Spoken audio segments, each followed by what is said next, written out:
Hello, I'm Alex the Hunted, and a while ago I did my top 10 favourite Godzillas, and that was based on everything as an all-round thing.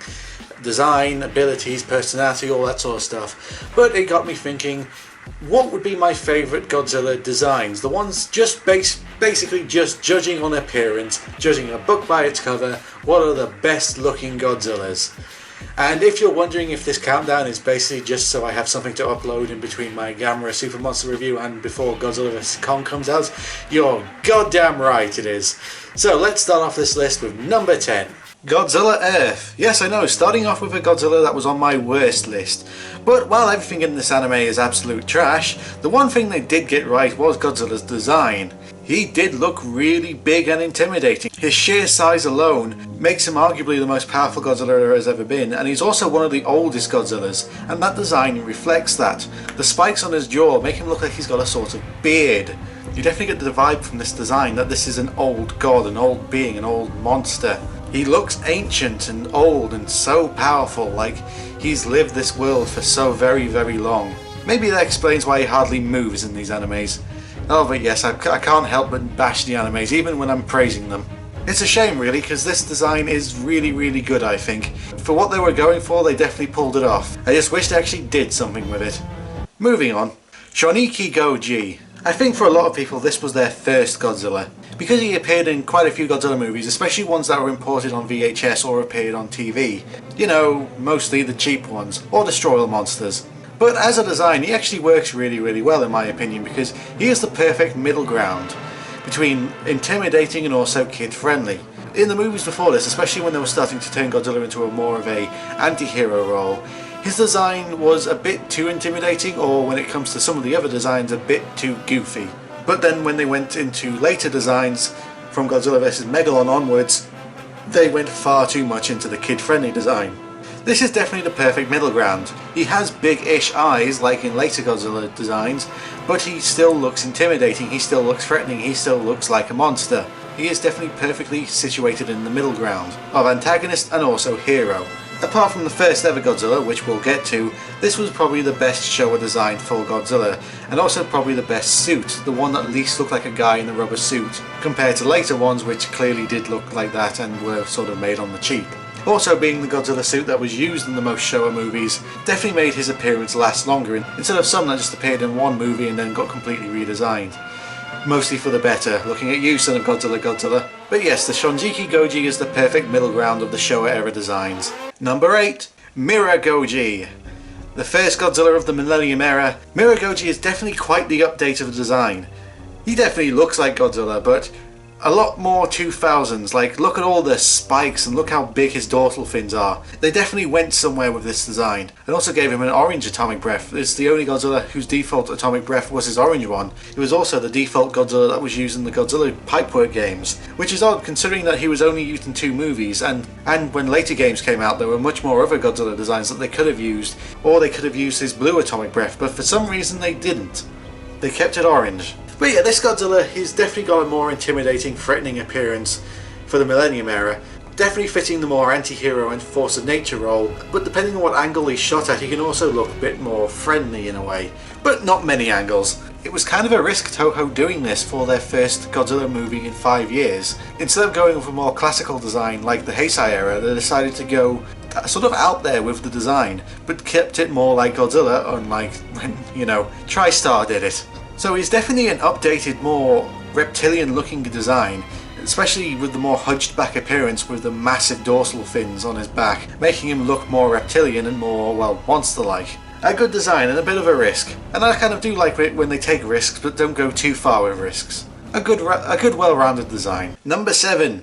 Burning Godzilla. The Godzilla used in Godzilla vs. Destroyer, Burning Godzilla just oozes power and also sort of in a way disease, because while he is technically the most powerful Godzilla there has ever been, the orange marks all over his body sort of look like a kind of, well, a disease, like a cancer just growing over his body, and that's why this Godzilla is, well, throughout the whole movie, slowly dying. The overload of energy is too much for him, and it comes out with these orange marks all over his body, which while look really cool, in a way are kind of tragic. because this is a Godzilla that is dying. But those markings aren't just him overpowering himself. No, those markings are his body failing, his body having too much energy and unable to cope with all of it. Which is really tragic in a way, but also really looks cool. This is Godzilla at his peak power, which is so much power he can't control it. He can't handle it and it's killing him. It's sort of like if when Goku goes Super Saiyan, it destroys his body at the same time. But he just oozes so much power. Literally, his body is oozing power. And that is Burning Godzilla. Who knew dying looked so cool? Number 6. Shin Godzilla. Speaking of dying, Shin Godzilla clearly looks like he wants to die. One of the most experimental Godzillas Toho has ever made. This design, it's just a pure piece of body horror and I love it. With all the ways they could have gone with their first Godzilla movie in 10 years, they could have played it so safe, but they went so different with it. Instead of having Godzilla look like an animal, they make Godzilla look like a monster, an actual pure monster, a demon, something that was created by mistake. Like an abomination, something that just shouldn't exist. The way that his body just looks so mutated and disgusting, and how his hands are all stumpy and just look like bones with the least amount of skin around them. He looks in pain. This Godzilla looks like he's in constant pain 24/7. And his constant mutations and just how he looks, it's kind of terrifying in a way, because this isn't like a force of nature like all the other Godzillas. This is a mutation. This is something that shouldn't have existed. In a way, it's punishment for all the toxic waste dumping and pollution that's been going on in the ocean, and it's just created this abomination that's out for revenge in a way. I think it looks great. I know some people definitely don't like it because it's too out there as a Godzilla design, but I think experimental designs like this are just brilliant. And I know some of you are going to be saying, well, why don't you like the 1998 Godzilla design? It's a fine design for a kaiju, it's just a bad design for Godzilla. That's why it's called Zilla. Number 5. Shonjiki, the original and for many the best. The first Godzilla design is just a piece of absolute perfection. Perfectly designed and perfectly implemented and perfectly shot in its first ever movie. All Godzillas after this have this design to thank, and it's just so iconic for a reason. It has this intimidating dark presence about it, and while the head mask and sculpt and some of the puppetry shots don't really work and the head looks uneven, in a way that sort of works the design, because this was a Godzilla that survived an atomic blast. So he's sort of injured in a way, he's sort of mutated in a way, he's angry, he's a war victim. Sort of like how the original Godzilla was made to be a representation of Japan surviving the first and only atomic attack on another country. This Godzilla reflects a lot of that. He is angry, he is violent, he wants revenge, and he is tragic in a way. And you feel sorry for him, while also understanding why people did what they did to him. In some of the shots in the first movie, he also looks just so intimidating. Being that he's only 50 meters tall, which for Godzilla size these days is really small, the way he is shot, he definitely looks very intimidating and very threatening. He is a wild animal, and he looks like a wild animal, and he's a wild, angry animal that wants to just attack everything that's in his way. A tragic and iconic design. The original Godzilla.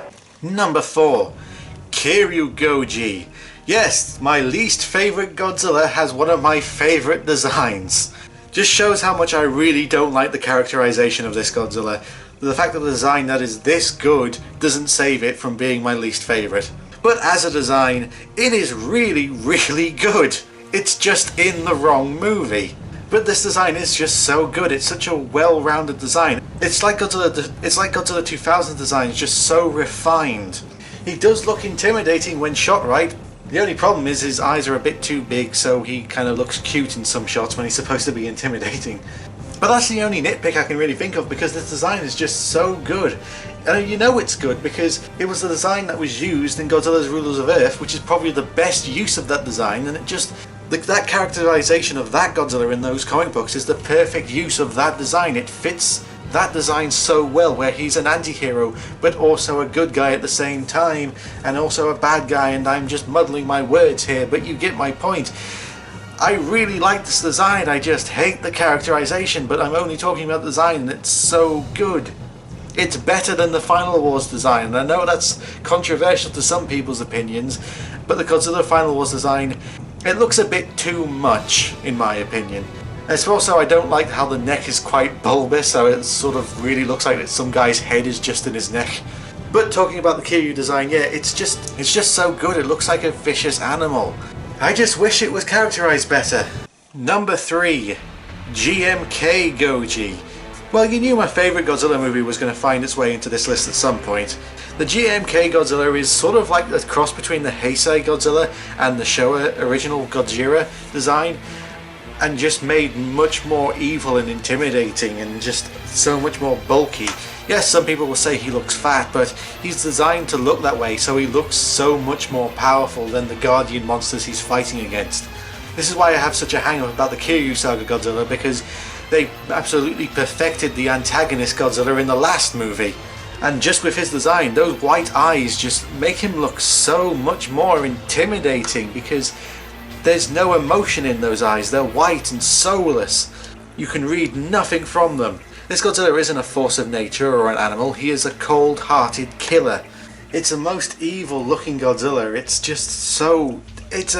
I can't find... I'm going to need to open my grammar book just to describe how different ways I can say how intimidating this Godzilla is, because you just look at him, and especially seeing the other kaijus he's against, you just see how outmatched they are, how much underdogs they are, because you just look at the sheer size of him and his design and just bulk and soulless, emotionless face, and you just think, oh god, we're screwed. In my opinion, this is the best antagonist Godzilla that there has ever been. The best antagonist design as well. Yeah, and that's the GMK Godzilla in my opinion. Just pure evil. The Jason Voorhees of Godzilla. Number 2. Doge Goji. Yes, it is called Doge, like the meme. That's its official name. But anyway, what do you do when you take a pretty decent design in the Gar Goji and you just improve it and refine it and make it just so much better? You get the Doge Goji from Godzilla King of the Monsters. It just looks so much better than the Gar Goji, and I like the Gar Goji design, but this one is just so much better. They slimmed him down a bit, made his feet look, well, like feet and not just elephant trunks, made his spines much bigger and much more pronounced, and just refined it all the way to make it just look so much better. If Godzilla 2014 was Godzilla after just waking up from hibernation and he was a bit out of weight and out of shape, then this is Godzilla when he's been to the gym. He just looks stronger and tougher, and he's slightly larger, just so he can be bigger than the Shin Godzilla. I saw that little fight that they were having over size, just making each one a little bit bigger than the last. And then the anime Earth Godzilla just came along and just ended that. And this Godzilla sort of suits both roles, because in Godzilla King of the Monsters he was very much the hero and looked very much like the hero in the movie. But when it comes to Godzilla vs. Kong and he's taking more of an antagonist role, he's not really the bad guy, he's more of an anti-hero, because, I mean, you can guess what the plot's going to be. He's attacking people for a reason, and we all know the reason. It's not going to be much of a surprise when that twist happens. But he is fitting that antagonist role very well. He looks way more intimidating, and they haven't changed the design. That's just how good it is, that in one movie he can be the good guy, in the other movie he can be the antagonist. And that is the Doge Godzilla. He may be named after a meme, he's definitely a refinement of design and just looks so good because of it. And number 1, and to absolutely no surprise, it's the Heisei Godzilla, because it's the Heisei Godzilla. He is the most iconic design for Godzilla. Despite how much Toho really want to shift the Shin Godzilla design on everyone, the Heisei Godzilla is the most iconic for a reason, because it is just the best Godzilla design. Everything about it is just so perfect. There isn't really a thing wrong with it. He looks like an animal, but he also looks like Godzilla. He's like the original design, but made more animalistic looking. His spines are the perfect size, that they are big, but they are not too big that they just get in the way. And it just has so much personality. It is the most iconic design for Godzilla, just because it just works so well. There's no real standout thing about it, and that's what makes it so good, because everything about it is just so perfectly shaped and designed and proportioned that it just comes together in a perfect design. It's not out there, it's not flamboyant, it's not experimental, it's just the perfect middle of everything, and it is just so good. It's the Godzilla that has done the most. It is the most iconic form of Godzilla. If you think of Godzilla, this is probably the design that you think of. It has become the iconic design for a reason, because it's that good. And those were my top 10 favourite designs for Godzilla. I know some of these descriptions were a bit short because, well, I didn't really script this video. I just did it off the cuff, and, you know, I hope you enjoyed it. Tell me what your top 10 are in the comments below, and be sure to subscribe and all that good stuff. I have a Patreon, and, you know, follow me around, and I will see you next time for either Godzilla vs. Kong review or finally getting to the Gamera Super Monster review, because... oh boy, what a piece of shit that is. See you guys then. Bye bye.